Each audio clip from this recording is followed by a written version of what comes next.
Chapter 14 कंजूस दर्जी। किसी नगर में एक दर्जी और उसकी पत्नी रहते थे। दोनों बहुत कंजूस थे।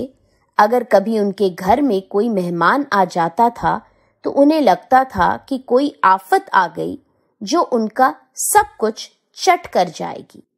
एक बार उनके घर 2 मेहमान आ गए। दर्जी को बड़ी चिंता हो गई। उसने सोचा कि कोई ऐसा उपाय करना चाहिए जिससे ये मेहमान यहाँ से चले जाएं। दर्जी ने घर के अंदर जाकर दर्जन से कहा, मेरे दिमाग में एक उपाय आया है जिससे हम इन मेहमानों को अपने घर से भगा सकते हैं। दर्जी बोला, सुनो, मैं तुम्हें गालियां दूंगा, बदले में तुम भी मुझे गालियां देना।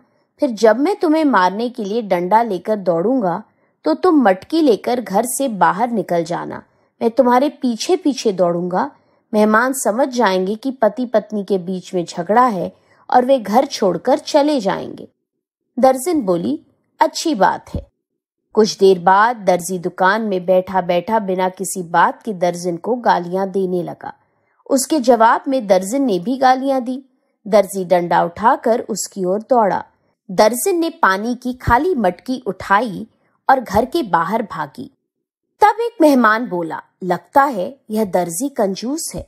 यह हमें खाना नहीं खिलाना चाहता, इसलिए सारा नाटक कर रहा है, लेकिन हम इसे छोड़ेंगे नहीं।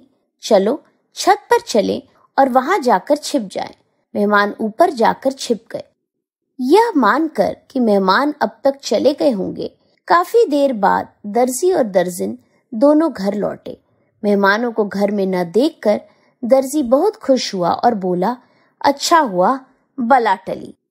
फिर दर्जी और दर्जन दोनों अपनी अपनी प्रशंसा करने लगे। दर्जी बोला, मैं कितना होशियार हूँ, तुम्हारे पीछे डंडा लेकर दौड़ा। दर्जन बोली, मैं कितनी फुर्तीली हूँ कि मटकी लेकर भाग गई।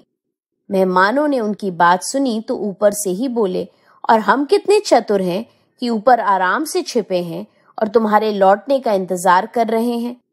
यह सुनकर दर्जी और दर्जन दोनों खिसिया गए। उन्होंने मेहमानों को नीचे बुला लिया और अपनी गलती के लिए क्षमा मांगी।